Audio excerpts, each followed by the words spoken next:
저희들이 어제 로마서 3장 이제 앞부분을 살펴보면서 당시 로마 교회를 섬겼던 이 유대계 그리스도인들이 스스로 얼마나 자기 자신을 높이고, 특별히 그들이 가지고 있었던 그 선민 사상이 얼마나 그들의 삶을 좌우하고 있었는지에 대해서 우리가 살펴봤습니다. 자신들은 율법적으로 흠이 없는 또 할례받은 민족이기 때문에 그렇지 않은 이방인들과는 태생부터가 다르고 자기들이 훨씬 더 우월하고 또 구별된 민족이라고 그렇게 주장했습니다.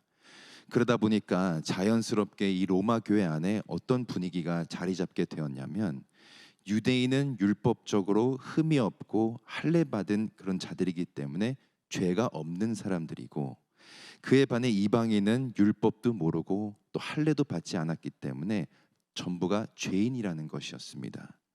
근데 이것은 로마 교회만 그랬던 것이 아니라 당시 초대교회 전반적인 분위기가 그랬습니다. 우리가 사도 바울만 생각하더라도 예수님을 만나서 회심하기 전까지는 자기는 8일 만에 할례 받은 사람이다, 또 율법적으로는 흠이 없는 사람이다 강조하면서 그 조건에 부합하지 못했던 그리스도인들을 잡아다가 가두어서 심지어 또 죽이기까지 하는 일을 벌였습니다. 그러니까 조상 대대로 내려오던 그 선민 사상이 유대인들을 스스로 우월한 존재로 만들어 버렸다는 것입니다. 그런데 사도 바울이 예수님을 인격적으로 만나게 되고 또 회심하게 되니까 깨닫게 된 것이 있었는데, 내가 흠없고 완전하고 죄 없는 사람이 아니라 내가 죄인 중에 괴수이구나, 이것을 깨닫게 되었습니다. 그래서 선민 사상으로 찌들어 있던 이 로마 교회에게 그것을 지금 말해주고 싶었던 것입니다. 그래서 오늘 보면 9절을 다시 읽어보면, 그러면 어떠하뇨? 우리는 나으뇨? 결코 아니라. 너희들이 계속 이방인 앞에서 유대인을 높이고 죄가 없다고 말하는데 우리가 그들보다 나으냐? 결코 그렇지 않다, 지금 말하고 있습니다. 그러면서 9절을 이어서 보면, 유대인이나 헬라인이나 다 죄 아래 있다고 우리가 이미 선언하였느니라. 유대인이든 이방인이든 모든 사람은 다 똑같은 죄인이라고 지금 말해주고 있습니다. 여러분, 복음이 내 안에서 실제가 되고 그것이 내 안에서 생명이 되기 위해서는 반드시 거쳐야 하는 것이 있습니다. 그것이 뭔가, 내가 얼마나 죄인인지 깨달아야 한다는 것입니다. 내가 얼마나 죄인인지 깨달아지지 않으면 내 안에서 복음이 열매로 나타날 수가 없게 되는 것입니다. 그래서 예수 그리스도를 구세주로 영접하는 그 순간을 보게 되면 모든 사람, 대부분의 사람들에게 나타나는 공통점이 있습니다. 자기가 얼마나 죄인인지 깨달아지게 되면서 그동안 자기가 지은 죄에 대해서 다 회개하게 된다는 것입니다. 저도 중학교 3학년 때 예수님을 인격적으로 만나는 경험을 했는데, 교회 수련회를 가서 저녁에 뜨겁게 찬양하고 또 기도하는데 그때 알 수 없는 눈물이 계속 흘렀습니다. 근데 그때 그 눈물이 났던 이유는 다른 것이 아니라 내가 얼마나 죄인인지 깨달아지게 되면서 나 같은 죄인을 위해 예수 그리스도를 보내주셨다는 것이 너무 감사하다 보니까 눈물이 계속 났습니다. 지금 사도 바울이 로마 교회에게 전하고자 했던 그 메시지가 바로 이거였습니다. 예수 그리스도가 왜 이 땅에 오셨고 왜 십자가에 달려 죽으셨는지 그 참된 복음에 대해서 너희들이 알고, 그 복음이 너희들에게 실제가 되기 위해서는 가장 먼저 너희들이 얼마나 죄인인지 깨달아야 한다는 것이었습니다. 그래서 10절부터 18절까지를 보면 유대인들에게 이것을 알려주려고 그들이 잘 아는 그 구약의 말씀들을 인용해서 인간이 얼마나 죄인인지에 대해서 쭉 나열합니다. 제가 10절부터 다시 좀 읽어드리면, 의인은 없나니 하나도 없으며 깨닫는 자도 없고 하나님을 찾는 자도 없고 다 치우쳐 한 가지로 무익하게 되고 선을 행하는 자는 없나니 하나도 없도다. 저희 목구멍은 열린 무덤이요 그 혀로는 속임을 베풀며 그 입술에는 독사의 독이 있고 그 입에는 저주와 악독이 가득하고 그 발은 피 흘리는 데에 빠른지라. 파멸과 고생이 그 길에 있어 평강의 길을 알지 못하였고 저희 눈앞에 하나님을 두려움이 없느니라 함과 같으니라. 여러분, 이게 바로 죄인된 인간의 모습이라는 것입니다. 하나님을 찾지 않고 하나님을 두려워하지 않은 것이 죄인된 인간의 모습입니다. 근데 이것은 누구도 예외가 될 수 없고 모두가 이런 죄인 중에 괴수라는 것입니다. 사도 바울은 로마 교회 유대인들이 그것을 속히 깨닫기를 원했습니다. 나도 너희처럼 죄 없고 흠 없는 사람이라고 강조하면서 그러 말하고 다녔는데, 우리가 이방인보다 나은 것이 하나도 없고 우리도 똑같은 죄인임을 너희들이 깨달아야 한다는 것이 이 편지를 통해 전한 메시지였습니다.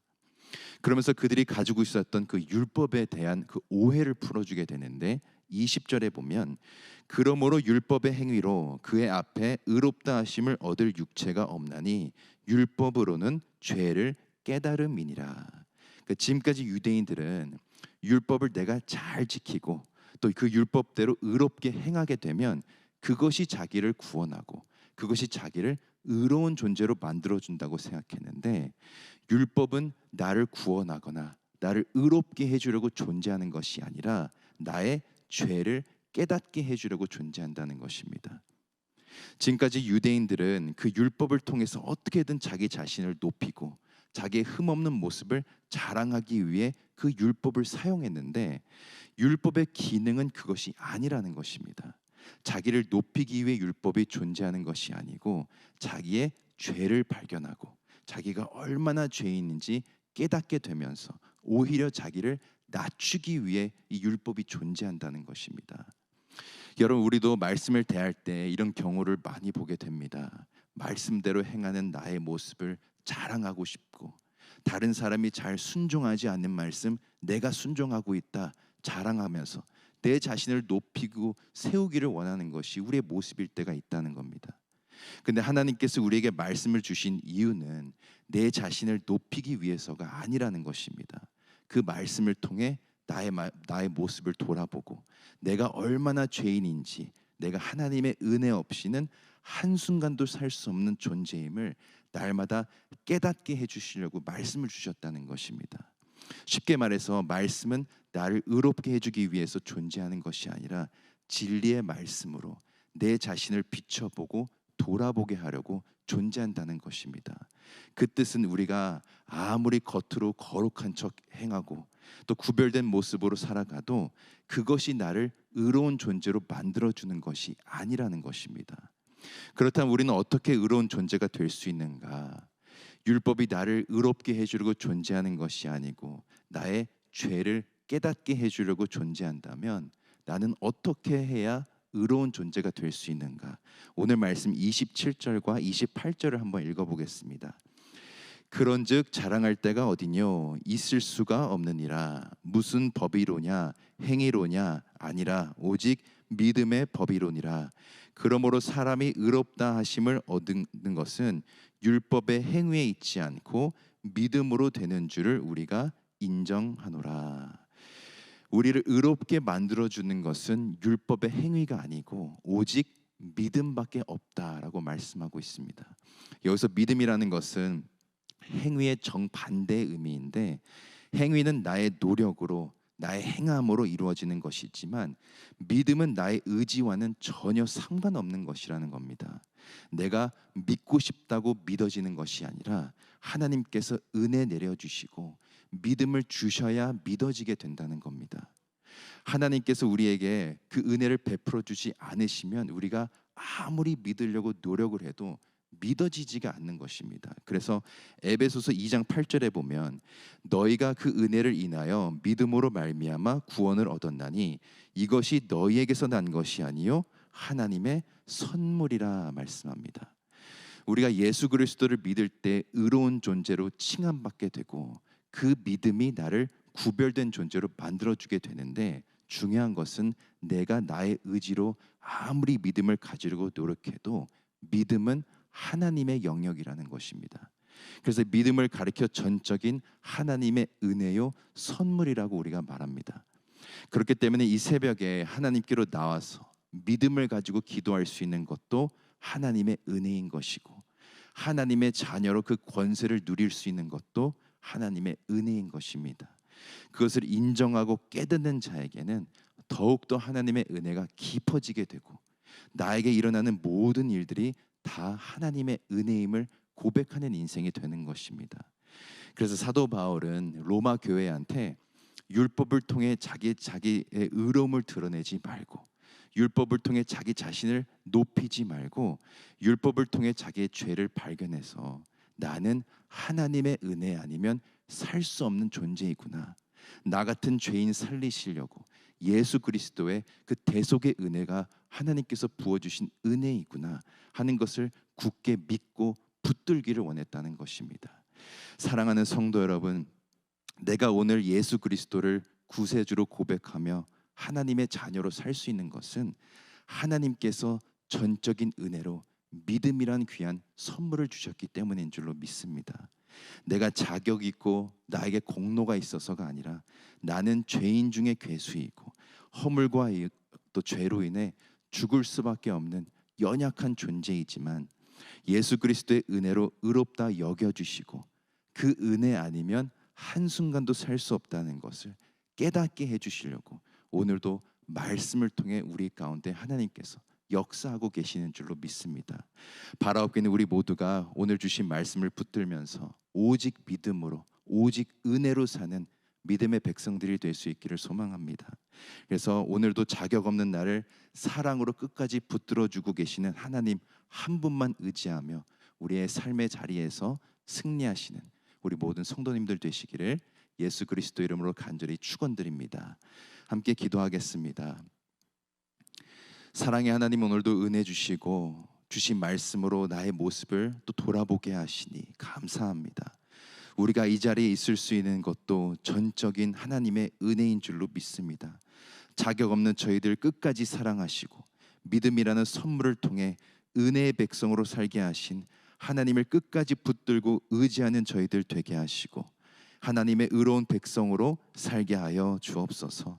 오늘도 기도의 자리로 나오신 성도들을 기억하여 주셔서 간절히 간구하는 모든 기도가 하나님의 뜻 안에서 응답되는 은혜가 있게 하여 주시고 눈을 들어 하나님을 더욱더 바라보는 믿음 허락하여 주옵소서. 특별히 몸이 아프신 권속들 붙들어 주시고 모든 병마가 떠나가게 하여 주시고 병의 근원이 마르는 역사가 있게 하여 주옵소서. 오늘 하루도 하나님께 모든 것 맡겨드리며 살아계신 예수 그리스도의 이름으로 간절히 기도드립니다.